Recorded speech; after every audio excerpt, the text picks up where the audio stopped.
तो चलिए आज जानते हैं लॉ ऑफ अट्रैक्शन क्या है। आज का टॉपिक। ठीक है।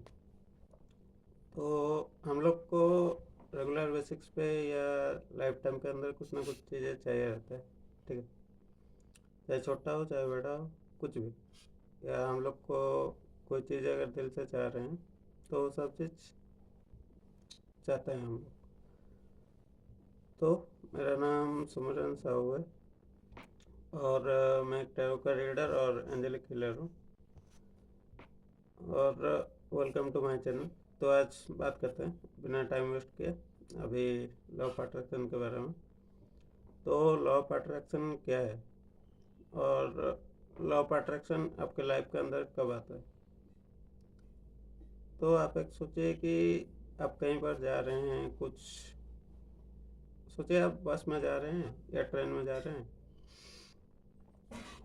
उस टाइम आपको मतलब कुछ अच्छा खाने को, मतलब क्या बोलते हैं, कुछ अच्छा खाने के लिए याद है।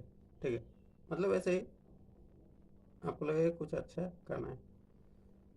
आप देखें कि मतलब उसी टाइम पे दूसरा कोई आ रहा है, जाल मुड़ी हो या कुछ अच्छा करने वाला चीज़, मतलब क्या बोलते हैं, कुछ चना वना सब, मतलब वो लोग बेचने के लिए आते हैं। तभी ये जो कनेक्शन है वही वाला लॉ ऑफ अट्रैक्शन, मतलब जैसा हम लोग सोच रहे हैं, मतलब हम लोग का लाइफ के बारे में, हमारे सोच के साथ हमारे फीलिंग जब एक ही साथ अलाइनमेंट होकर रहता है और जो कुछ हम सोच रहे होते हैं वो ऑटोमेटिकली हमारी लाइफ में आता है। ठीक है। तो चलिए इसको डिटेल्स में जानते हैं कैसे क्या काम करता है ये और लॉ ऑफ अट्रैक्शन है क्या। तो हम लोग का हर कोई चीज़ सोच के ऊपर डिपेंड करता है सबसे पहले। और लॉ ऑफ अट्रैक्शन का आपका जो है, मतलब एक तो कोर्ट में पढ़ा था, सोच बनाए जितने की आपका। ठीक है। जैसे आपकी सोच रहेगी वैसे ही परिस्थिति आपका लाइफ में आएगा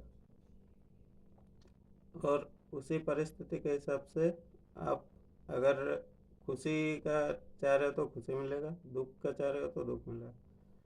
क्यों, हर कोई एक चीज़ थॉट के ऊपर काम करता है और थॉट हमारा कहाँ से आता है, ब्रेन से आता है। और ब्रेन जो भी कोई थॉट को पकड़ लिया किसी भी रीजन की वजह से, आपका चाहे सुख हो चाहे दुख हो, वो ऑलरेडी इमोशन, मतलब जब ब्रेन थॉट को पकड़ता है, थॉट को पकड़ने के साथ साथ उसको जब हमारे शरीर के अंदर ट्रांसफ़र करता है, वो कुछ भी आपका छोटा हो चाहे बड़ा हो, कुछ भी फीलिंग ऐड करके भेजता है वो। ठीक है। मतलब कोई एक सिंगल थॉट आया हमारे को, तो वो दो टाइप का होगा वो थॉट, वहाँ से तो नेगेटिव रहेगा या तो पॉजिटिव रहेगा। वो सिग्नल भेजेगा मेरे शरीर को। जब भी वो सिग्नल भेजेगा तो उसी के हिसाब से मेरा शरीर रिएक्ट करेगा और जैसे ही रिएक्ट करेगा उसी के हिसाब से मेरा परिस्थिति आ जाएगा। तो ये है मेरा लॉ ऑफ अट्रैक्शन का, मतलब सिंपल सा चीज़ है ये। तो ऐसे ही काम करता है। सोचिए कि एक थॉट आया, सिंगल थॉट आया, मैं उसी थॉट के ऊपर में ही काम करूँगा। क्यों, मेरे को अभी जाना है, मतलब मेरे को अभी बम्बई जाना है। ठीक है। तो आप बम्बई का ही टिकट कटवाएंगे, दूसरा इसका ही टिकट कटवाएंगे, कहीं पर भी मतलब जाने के लिए आप सोचिएगा आप बम्बई जाने वाले हैं तो बम्बई वाले ट्रेन का ही टिकट कटवाएंगे। अगर दूसरा ट्रेन में बैठ गए अब बम्बई पहुंच पाएंगे नहीं। तो यही रहता है आपका। ठीक है। सो जो भी कोई मेरा वीडियो देख रहे हैं और लाइक कमेंट शेयर सब्सक्राइब कर रहे हैं, so all of you, thank you.